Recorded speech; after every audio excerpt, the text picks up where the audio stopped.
आज भारतीय जनता पार्टी महानगर सहारनपुर ने विभाजन विभीषिका स्मृति दिवस के कार्यक्रम का आयोजन किया।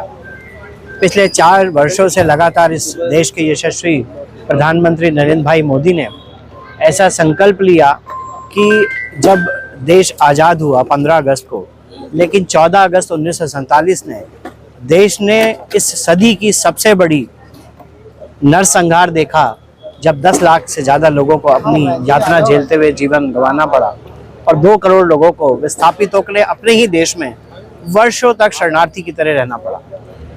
अनेक बहनों, महिलाओं, माताओं के साथ यातनाएं हुई, 75,000 से ज़्यादा बलात्कार हुए।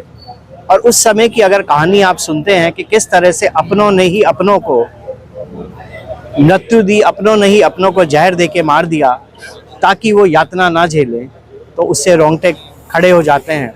कुछ लोगों का एक राजनीतिक द्वेष, मन में राजनीतिक की भावना और देश पे कब्जा करने की एक प्रवृत्ति के कारण देश को ये झेलना पड़ा। और 7 दशकों तक लगातार वह राजनीतिक विचार इस चीज़ को आगे उजागर नहीं होने दिया। इस देश के यशस्वी प्रधानमंत्री ने जब 4 वर्ष पूर्व ये संकल्प लिया कि हम इस दिन को याद करेंगे, उन सब के श्रद्धांजलि अर्पित करेंगे जिन्होंने इस देश की आज़ादी के दौरान अपनी जान गंवाई, और साथ साथ यह प्रण भी लेंगे कि द्वेष, राजनीतिक मन में कोई भाव, कोई धर्म, जाति, उस आधार पर देश नहीं चलेगा और उस देश सशक्त होकर उभरेगा।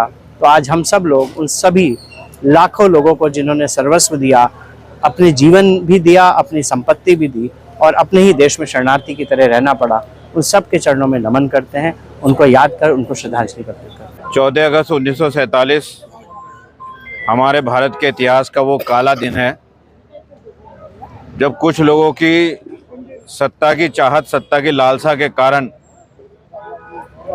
जबरदस्ती इस देश का विभाजन कर दिया गया।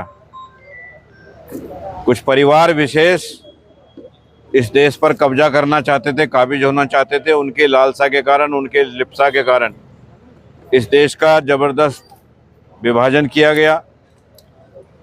करोड़ों लोग विस्थापित हुए और उन्होंने जो दंश झेला, उन्होंने जो त्रासदी झेली, करोड़ों लोगों ने, वह त्रासदी, वह संघर्ष उन्होंने जो किया, उस पीढ़ी ने किया है, उसकी स्मृति में भारतीय जनता पार्टी प्रतिवर्ष 14 तारीख को विभाजन विभीषिका स्मृति दिवस का कार्यक्रम का आयोजन करती है।